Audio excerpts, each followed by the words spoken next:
குருவாழ்க, குருவே துணை. என் உலக ஜோதிடம் யூடியூப் சேனலுக்கு உங்களை அன்போடு வரவேற்கின்றேன். சேலத்திலிருந்து உங்கள் ஆஸ்ட்ரோஸ்ரீ ராஜபூங்குடி. இந்த பதிவுகள் எல்லாம் உங்களுக்கு பிடிச்சிருந்தா லைக் பண்ணுங்கள், கமெண்ட் பண்ணுங்கள், ஷேர் பண்ணுங்கள், சப்ஸ்கிரைப் பண்ணிக்கோங்க. வாங்க பதிவுக்குள்ளே போகலாம்.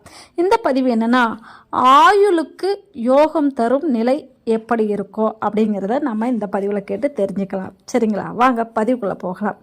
இப்போது லக்னம் அல்லது சந்திரனுக்கு 8ஆம் அதிபதி 8ஆம் பாவத்தில் இருந்தாலும் சனி ஆயுளுக்கு காரகனாக இருப்பதால் அவர் ஆட்சி உச்சம் பெற்று அம்சத்தில் பலம் பெற்றாலும் 8ஆம் பாவத்தில் இருந்து பாவிகளின் சம்பந்தம் இல்லாமல் இருந்தாலும் ஆயுளுக்கு மற்ற கிரகங்களால் ஏற்படும் தோஷம் நீங்கிவிடும். அடுத்து 8ஆம் அதிபதியும் சனியும் இணைந்து லக்னத்தில் இருந்தாலும் லக்னாதிபதிக்கு சனி 8ஆம் அதிபதி கேந்திர திரிகோணத்தில் பலம் பெற்று இருந்தாலும் நீண்ட ஆயுளை தரும்.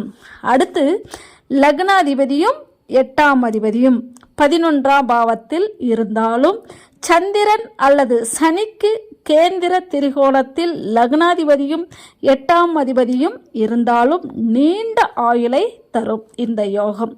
இதை தவிர்த்து மற்ற பாகங்களில் இருந்தால் மத்திம ஆயுளை தரும். அதாவது 1, 8, 10ஆம் அதிபதிகள் சனிக்கு சம்பந்தப்பட்டு நட்பு ராசிகளில் இருந்தால் நீண்ட ஆயுளை தரும்.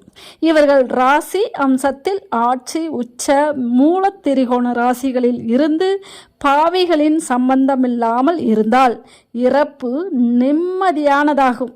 துன்பமில்லாத இறப்பை தரும். இவர்களுக்கு படுக்கையில் படுத்து பரிதவிக்காமல் வியாதியின் கொடுமையால் துன்பப்படாமல் இறக்கும் நிலைக்கு யோகம் செய்திருக்க வேண்டும் இவர்கள்.